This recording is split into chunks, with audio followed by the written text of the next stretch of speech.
தலைமை ஆசிரியர்களும் இந்த கல்வித்துறை அதிகாரிகளிடம் கேட்டுக்கொள்வது தமிழகத்தினுடைய முதலமைச்சர் தளபதி மு.க. ஸ்டாலின் அவர்கள் அதை செஞ்சிருக்கிறோம். இந்த கல்லூரி மாணவர்கள் +2 படிக்கிற பசங்களாம் நல்லா படிங்கப்பா, படிச்சுட்டு எந்த இருந்தாலும் அவர்களுக்கெல்லாம் இந்த தொகையை கொடுத்து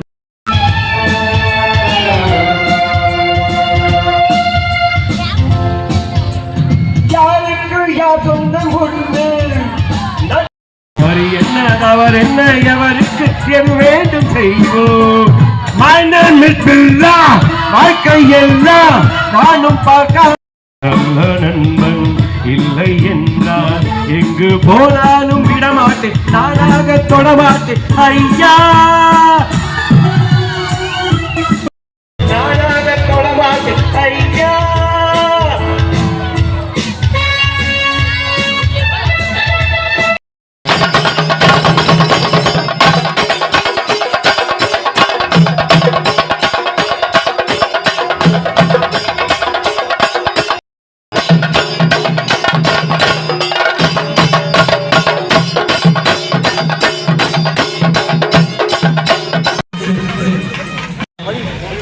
தேசிய கொடியை ஏற்றி வைக்கிறார்.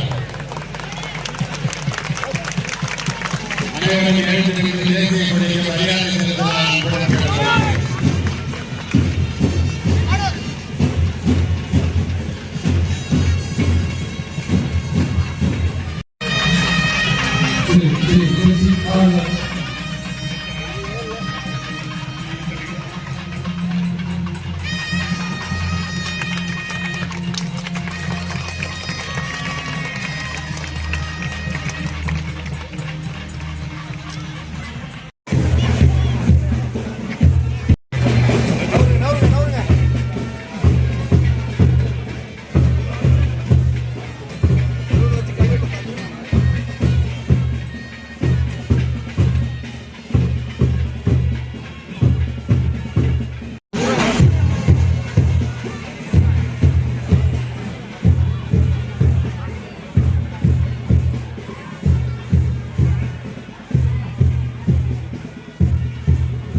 மாவட்ட ஆட்சித்தலைவர் அவர்கள் மாண்புமிகு உயர்கல்வித்துறை அமைச்சர் அவர்களை வரவேற்று சால்வை அணிவித்து மரியாதை செலுத்துகிறார். இந்த கபிலர் பள்ளி 100வது ஆண்டு விழா, இந்த 100வது ஆண்டு நிறைவு விழா, 100வது ஆண்டு துவக்க விழா. 100 வருஷம் ஒரு ஸ்கூல் நடத்துறதுன்னா சாதாரணமான விஷயம் கிடையாது. 100 வருஷம் ஒரு திருக்கோயிலூர்ல இவ்வளவு பெரிய பள்ளிக்கூடம் இருக்குன்னா பெரிய விஷயம். 100 வருஷம் நினைச்சு பாருங்க. தமிழ்நாட்டில் தான் இன்னைக்கு இந்தியாவிலேயே நேற்றைக்கு கூட அறிவித்த அறிவிப்பில் இந்தியாவிலேயே கல்வியிலே சிறந்து விளங்குகிற மாநிலம் தமிழ்நாடு, கல்வியில் சிறந்த தமிழ்நாடுன்னு அந்த காலத்திலிருந்து சொல்லியிருக்காங்கன்னா, இன்று இந்த திராவிட மாடல் ஆட்சி நடத்துகிற தளபதியினுடைய ஆட்சியில் இந்த கல்வித்துறை ஆரம்ப கல்வியாக இருந்தாலும் உயர்கல்வியாக இருந்தாலும் வளர்ந்திருக்கிறது. அதுக்கெல்லாம் இந்த கபிலர் ஸ்கூல்லாம் ஒரு உதாரணம். இந்த கபிலர் ஸ்கூலே எடுத்துக்கிட்டிங்கன்னா இது 1924ஆம் ஆண்டு கொண்டு வரப்பட்ட கட்டாய இலவச கல்வி திட்டம் கொண்டு வரப்பட்டது. 12/7/1924 12/7/1924ஆம் ஆண்டு இது கழக உயர்நிலைப் பள்ளியாக போர்டு ஹைஸ்கூல், அப்போல்லாம் போர்டு ஹைஸ்கூல் தான், இது 24 துவங்கப்பட்டது. அப்போல்லாம் அந்த போர்டு ஹைஸ்கூல்னா என்னன்னா, ஹைஸ்கூல்லாம் under the control of the district board. அப்போல்லாம் இந்த டிஸ்ட்ரிக்ட் போர்டுன்னு ஒன்று இருந்தது. இப்போ டிஸ்ட்ரிக்ட் போர்டுலாம் கிடையாது. நான் படிக்கும்போதும் போர்டு ஹைஸ்கூல் தான். கண்டாச்சிபுரத்தில் படித்தேன் நான், போர்டு ஹைஸ்கூல். அப்போ எங்கள் தாத்தாலாம் இந்த ஸ்கூலில் தான் படித்தவர், இதே ஸ்கூல் தான். அப்படி அவர் வாத்தியாராக இருந்தார். இந்த ஸ்கூலில் படித்தவங்க தான் ரொம்ப பேர் வாத்தியாராக போயிட்டாங்க, எல்லாம் வாத்தியார். ஆசிரியர் பணியில் ஆற்றியவர்கள் தான் ரொம்ப பேர். எனக்கு கண்டாச்சிபுரத்தில் ஆசிரியர்களாக இருந்தவங்கலாம் பல பேரை பார்த்தீங்கன்னா இங்கேருந்து வந்தவங்க தான். இந்த பிடி மாஸ்டர் என்னால் மறக்க முடியாதவர்கள். திருநாவுக்கரசன் இங்கேருந்து வந்தார். அதே மாதிரி திருநாவுக்கரசன் மட்டும் இல்லாமல் உலகதுரை, அவர் இங்கே இருந்தவர் தான், இங்கே படித்தவர் தான். அப்போ கண்டாச்சிபுரத்தில் படித்தாலும் பரீட்சை எழுதணும்னா அப்போல்லாம் இப்போ மாதிரி எல்லா இடத்துலையும் சென்டர் கிடையாது. SSLC secondary school leaving certificate, இதெல்லாம் ஐஏஎஸ் கலெக்டர் கூட எல்லாம் தெரியுமாங்கிறது சந்தேகம்லாம். It's history. அந்த காலத்தில் when there was SSLC there was no center anywhere, only in the district, whole district, South Arcot district and Thennarkadu மாவட்டம். அப்போ இங்கே படித்த சுற்றி இருந்த மாணவர்களுக்கெல்லாம் SSLC பரீட்சை எழுதுகிற சென்டர் எதுன்னா திருக்கோயிலூர் தான். இங்கே தான் வந்து எழுதணும். கண்டாச்சிபுரம் 10-12 கிலோமீட்டரு அங்கேருந்து அங்கே இருக்கிற நாங்கள் படித்தது SSLC, நாங்கள் அங்கே படித்தது 16 பேர் படித்தோம். அந்த 16 பேர் இங்கே தான் வந்து பரீட்சை எழுதணும். அப்போ வந்து தங்கி இருக்கிறது நாங்கள் பட்ட கஷ்டம்லாம் எவ்வளோ கஷ்டம்னு தெரியும். 1964 நான் சொல்கிறேன். அப்போ வந்து இங்கே பரீட்சை எழுதணும் SSLC. அந்த SSLC பரீட்சையில் எங்கள் கண்டாச்சிபுரம் ஸ்கூலில் நான் தான் ஃபர்ஸ்ட் மார்க் வாங்கினேன். அப்போ படிக்கும்போது இங்கே வந்து பரீட்சை எழுதணும். 16 பேர் தான் படித்தோன்னே, 16 பேர் தான் அப்போ 1964 படிக்க முடிந்தது. இப்போ எவ்வளோ பேர் இந்த ஸ்கூலில் படிக்கிறீங்கன்னா 2052 மாணவர்கள், 2000 மொத்தம். ப்ளஸ் டூவில் எவ்வளோ பேர்? ப்ளஸ் டூவில் மட்டும் 500.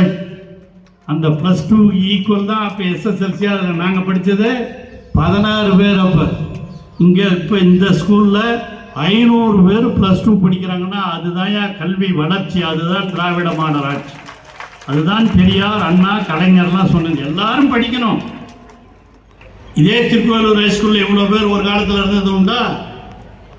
ஒரு காலத்தில் எல்லோரும் படிக்க வேண்டும் என்ற எண்ணமே கொண்டாந்தது திருக்கோயிலூர் ஹைஸ்கூல் தான். எல்லாம் பக்கத்தில் இருக்கிறவங்க தான் இங்கே தான் வந்து படிக்கணும். அங்கே இந்த மாதிரி கண்டாச்சிபுரத்தில் எடுத்திங்கன்னா அதுதான் திருக்கோயிலூர் விட்டா அங்கே கண்டாச்சிபுரம் தான் அடுத்த ஹைஸ்கூல். இந்த 10-15 கிலோமீட்டர் நடுவில் ஒன்றுமே கிடையாது. எல்லா மாணவர்களும் அங்கே தான் வந்து படிக்கணும். எலிமெண்ட்ரி ஸ்கூலே கிடையாது. இது வந்து இப்போ பாய்ஸ் ஹைஸ்கூல் பார்க்குறோம். இந்த திருக்கோயிலூரில் ஒரு கேர்ள்ஸ் ஹைஸ்கூலையும் கொண்டு வந்து மகளிரும் படிக்க வேண்டும் என்ற எண்ணத்தை உருவாக்கி இருப்பது தான் தமிழ்நாடு. தனியாங்க அந்த 16 பேர் படிக்கும்போது ஹைஸ்கூலில் 1964 SSLCயில் 16 பேரில் ஒரே ஒரு பொண்ணு, 15 பேர் பசங்க, ஒரே ஒரு பொண்ணு. ஏன்னா அப்பெல்லாம் பெண்கள்லாம் படிக்கிறதுக்கு அனுமதிக்கப்படுவதில்லை. இப்போ என்ன மாதிரி வயசானவர் தலையாட்டினேங்கிறார், அவருக்கு தெரியுது இதெல்லாம். அப்போ வயசானவங்களுக்கு தெரியும், 60-70 வயசானவங்களுக்குலாம் தெரியும். அப்போ அப்படி தான் கஷ்டப்பட்டோம். இன்றைக்கி ஒரு பொண்ணும் 16 பேருக்கு படித்த அதே கண்டாச்சிபுரத்தில் இன்றைக்கி கேர்ள்ஸ் ஹைஸ்கூல்னு தனியாக ஒரு பள்ளி உருவாகி இருக்கிறது. திருக்கோயிலூர்லேயும் கேர்ள்ஸ் ஹைஸ்கூல் இருக்குன்னா அதுதான்மா வளர்ச்சி. பெண்களும் படிக்க வேண்டும். அதுதான் நாம சொல்றது. நம்ம யாரையும் அரசியலுக்காக அல்ல. ஆணும் பெண்ணும் சமம், எல்லா ஜாதியினரும் மதத்தினரும் சமம், எல்லோரும் படிக்க வேண்டும். அதுதான் தமிழ். ஐபிஎஸ், ஐஎஃப்எஸ் போன்ற Indian foreign service, Indian administrative service, Indian police service போன்ற இந்த தேர்வுகள் எல்லாம் இதெல்லாம் எழுதி பாஸ் பண்ணணும். அதில் தேர்ச்சி பெற்ற ரிட்டன் எக்ஸாமினேஷன்லேயே முதலாவதாக தேர்ச்சி பெறுகிற மாணவர்களுக்கு 25,000 ரூபாய் வழங்கப்படும் என்று அறிவித்திருக்கிற ஒரே முதலமைச்சர் நம்முடைய முதலமைச்சர் தான். இதெல்லாம் எதுக்கு? படிக்கும் போதே உங்களை உற்சாகப்படுத்துவதற்காக, நீங்கள் போட்டித் தேர்வுகளுக்கு தயார் செய்யப்பட வேண்டும் என்பதற்காக. அது பொது அறிவை வளர்த்துக்கணும். அப்பெல்லாம் நாங்களாம் படிக்கும்போது ஜெனரல் நாலேஜ் புக்குன்னு ஒன்று இருக்கும், படிச்சுக்கிட்டே இருப்போம். இப்போ அதெல்லாம் கூட இருக்குதான்னு தெரியல. அதெல்லாம் படிக்கணும். படிக்கும்போதே பாடப்புத்தகம் மட்டும்தான் என்று இருக்கக்கூடாது, புத்தக புழுவாக இருக்கக்கூடாது. எல்லாவற்றையும் தெரிந்து கொள்ளுகிற அந்த இளம் சமுதாயமாக இங்கே படிக்கிற மாணவ சகோதரர்கள் வளர வேண்டும். இந்த கபில ஸ்கூலில் படிச்சுட்டு ரொம்ப பேர், குறிப்பாக நெடுஞ்செழியன் ஐஏஎஸ், அதே மாதிரி அவர் தான் புதுவை துணை ஆளுநர், சண்முக சுந்தரம் கைத்தறி, தமிழ்நாட்டினுடைய கைத்தறித்துறை செயலாளர், அதே மாதிரி குமரகுருவரன் சென்னை பெருநகர மாநகராட்சி ஆணையர், இணை தேர்தல் அலுவலர் அரவிந்தன், இங்கே வந்து உங்களிடம் உரையாற்றி இருக்கிற ராவணன், இப்போ காலேஜ் எஜுகேஷனில் துணை இயக்குநராக இருக்கிறார். அவர்லாம்